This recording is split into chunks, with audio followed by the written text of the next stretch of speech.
welcome to my channel Built by Ben. Today we're going to be installing an MDF door lining into this aperture. This stud-work's been built by another carpenter that's working on site with me at the moment. I know it's nice and true, nice and level. So behind us here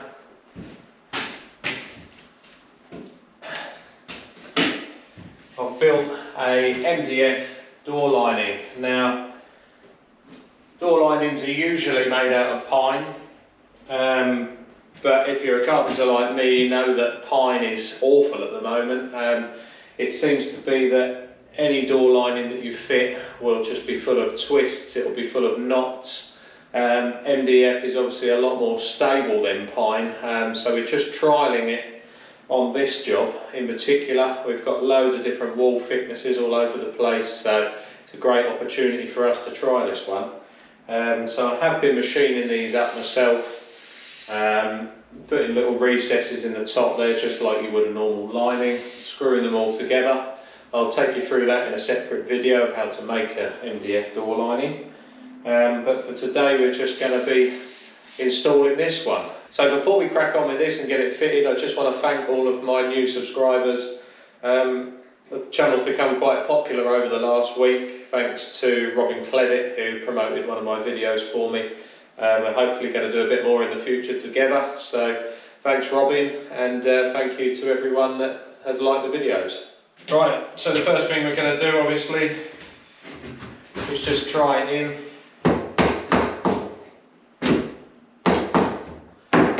Nice tight fit. I like these to go all the way down to the floor, nice and tight. Just keeps everything sturdy. And all we're going to do is grab a laser. And what we want to be doing first is just checking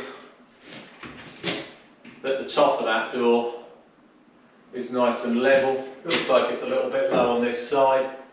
By the time we screwed that up to that top stud there, that laser hits brilliantly. So we need to grab a bit of plasterboard. And then what we're doing on this particular one, because we're going for an acoustic rating on these, so they need to be double boarded on this side. And then on this front side here, we're going to have a resilient metal bar and 2 more layers of plasterboard. So what we're going to do is we're going to put these 2 bits of plasterboard together and stick that, right, snap that down.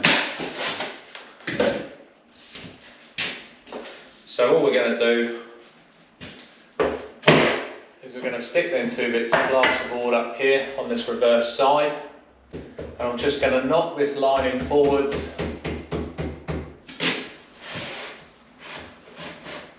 We want about 2 to 3 mil of lippage on this part of the lining for the plasterer to come up to. So we'll just get that right. We know that that side's good, so all we're going to do is just use the second fixed pas load.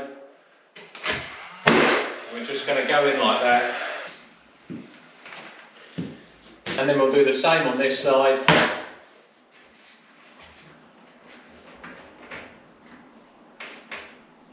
Making sure we've still got that 2 to 3 mil lip.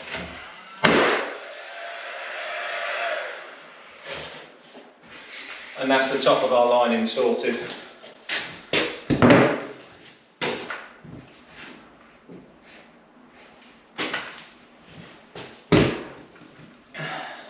So all I do at this point is I set up a laser with a vertical line on it. And I'll do it from this side because it's a bit hard to see from that side. But I'll shine that laser all the way up that leg there. And if you can see on the camera, we've got a really nice sort of green line coming across the face of that. So what we'll do now is we'll just use these 2 bits of plasterboard again.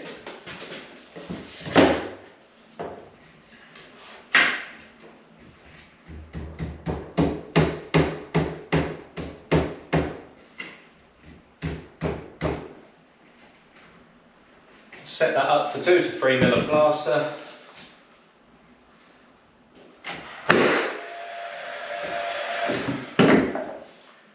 Just fix that into the bottom. And then because we know that that stud's nice and straight, we haven't got to do any spacing out on that one.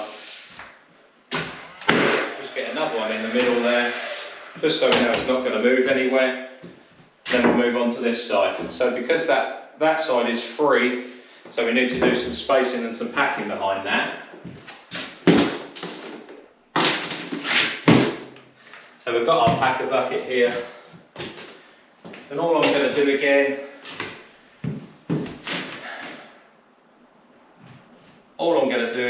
is just set that up, just so that we can see that right across the face at the top there.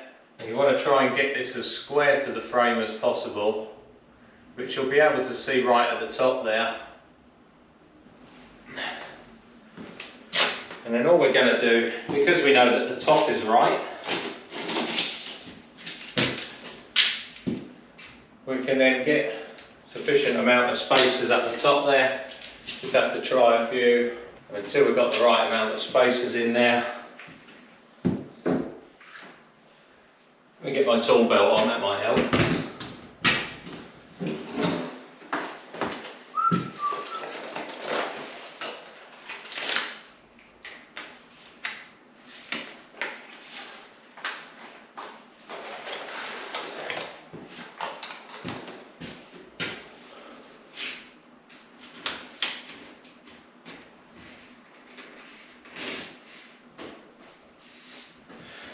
So we just push them spacers through.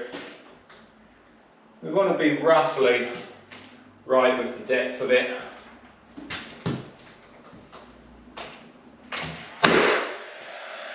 Just get one pin up there for now, just to hold them 2 spacers in place.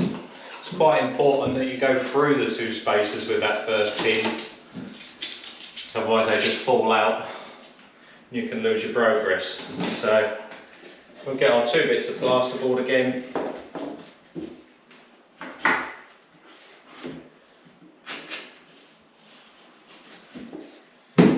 You know roughly where we are with it.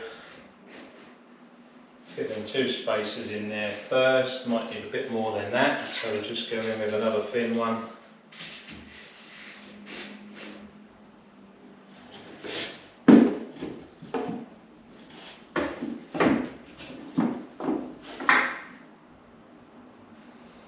Just setting that 2-3 mil again. We know where our spacers are.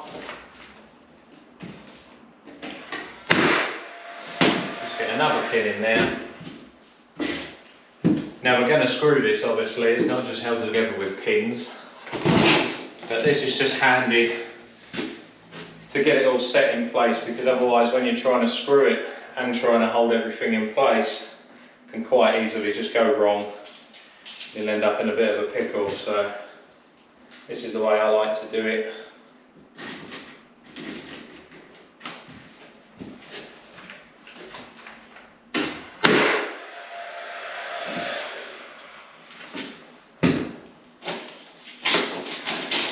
So I like to get one in top, middle and bottom, and then just get one in between them 3 points. And with a 25mm thickness MDF, shouldn't have too many problems with any movement, as long as we've got them points there.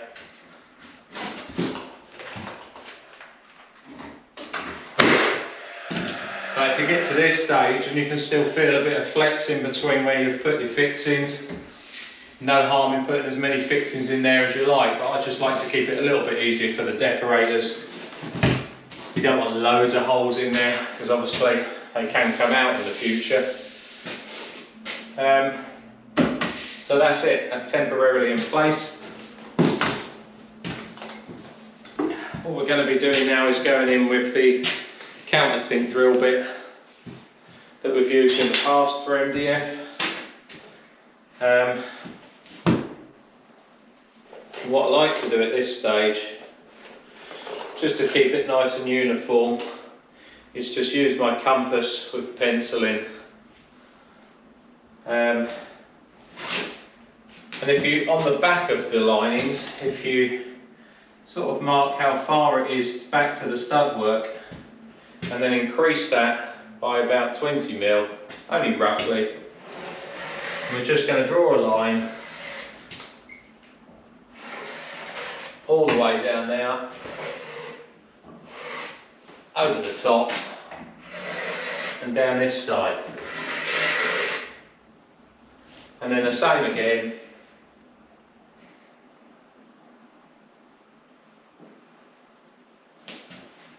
Increase that a bit.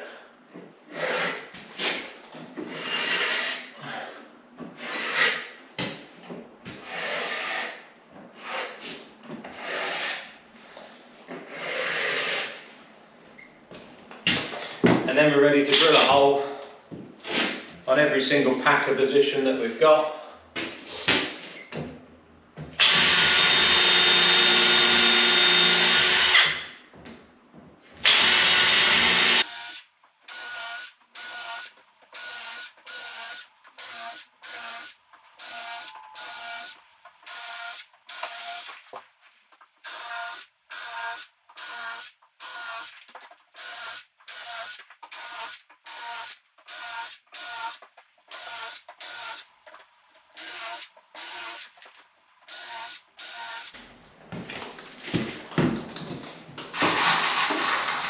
And then we're just going to go in with the impact drill and a 4mm by 50mm screw.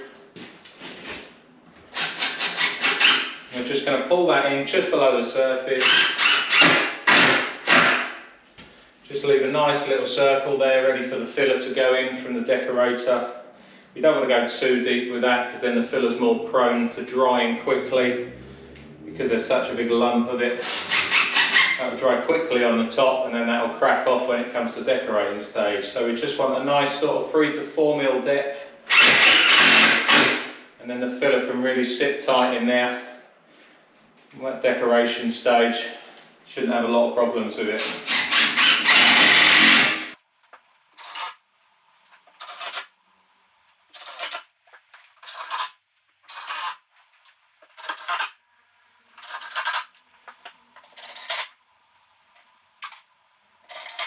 Another good thing about running the green laser down here, obviously at this stage, if any of your studs are twisted at all, if you've set your laser up nice and square to the door, then when you're pulling your screws in, you're going to have a really good indication if you're pulling it too tight or if you need to get another packer behind one side. You can really mess around with it and your laser's just going to tell you at all times if that's nice and square. You can see at the moment that laser's coming across the front of this really nicely, so we know we're on track.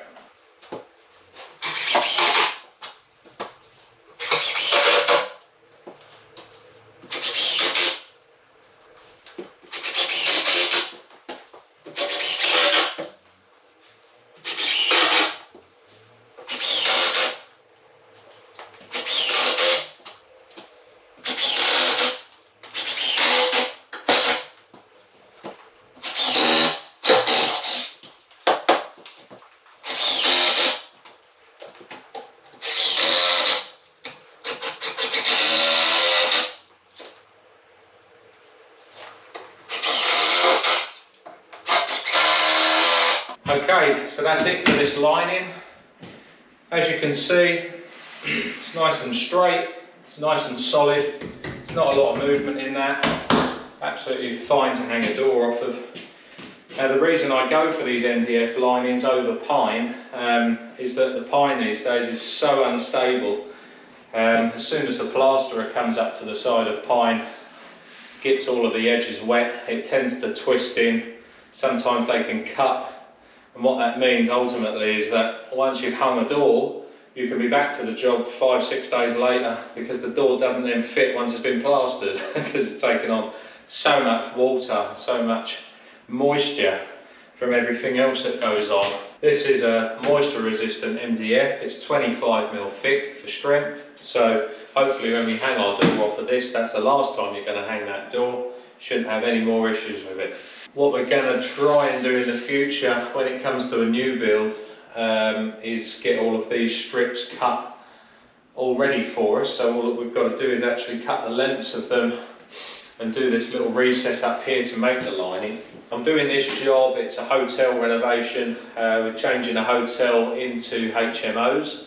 Doing that for a company called Bezcon in Norfolk. They're a great company, really good building firm. They've got a very good carpenter.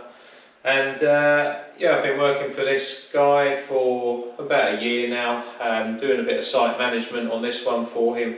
So I'll take you through this job at some point. We'll do a nice tour video. You can understand a lot of the things that are going on here.